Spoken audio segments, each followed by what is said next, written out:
Hello, hello, hello, hello, hello. Good to see you again today. I'm very excited that this is Wednesday in September, and the paraliminal that we're playing with today is called Seeing the Unseen. Good to see you, those who are joining us on the Zoom call. Thank you for being here if you're with us on the Facebook Live. The human brain and mind is a lovely and generous thing because when there is an annoying sound in our environment, the brain tunes it out. It habituates. If you've ever been at somebody's house who lives next to a train track or near an airport or by a freeway, and I've lived in all three places myself. What's amazing is you hear all of those additional noises, but the people who live there is like, oh, no, I don't even hear it anymore. This ability of the brain to habituate means that we're not constantly annoyed by the ongoing stimulus that's in our environment. And let's face it, we live in a world that is totally noisy. It's noisy visually. It's noisy by way of how we feel every single day. And it's noisy by what we're hearing all the time. Now imagine this. It's estimated by science that the human eye and brain, just the visual sense, is processing 10 million bits of information per second. 10 million bits of information per second. Now, if you had to pay attention to all that all the time, it would be impossible. And so the brain has something called a perceptual defense mechanism that keeps information from coming in. Plus the ability of the brain to habituate means that the noise level is going to come down on an ongoing basis. But how much of that 10 million bits of information actually do reach you at a conscious level? According to cognitive science, cognitive perceptual ability research, it shows that we process somewhere around 40 bits of that 10 million. 40 bits of 10 million.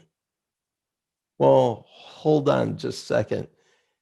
Everything that you and I do on an ongoing basis is kind of running our lives at a conscious level. So we think that we're perceiving everything that's going on in our world. Then hold it. What part of us is deciding that out of 10 million bits of information, only those 40 are going to come into your conscious awareness?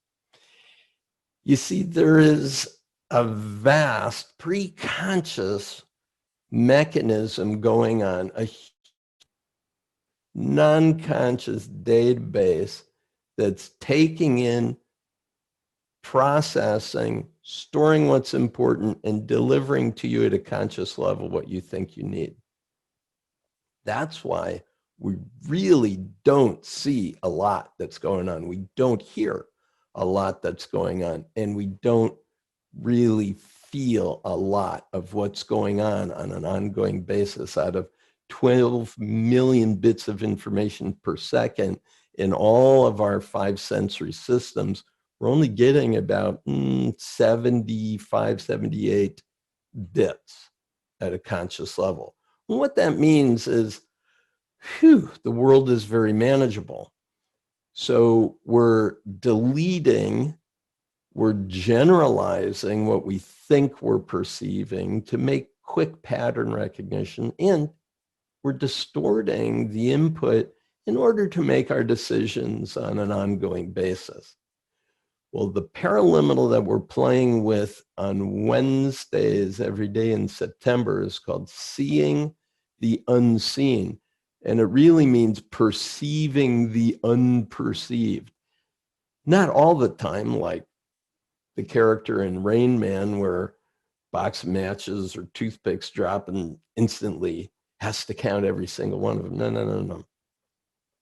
We can leave the perceptual defenses in place. We can leave the repression mechanisms in place so we don't have to have all of that information going on in our conscious awareness all the time. That's fine.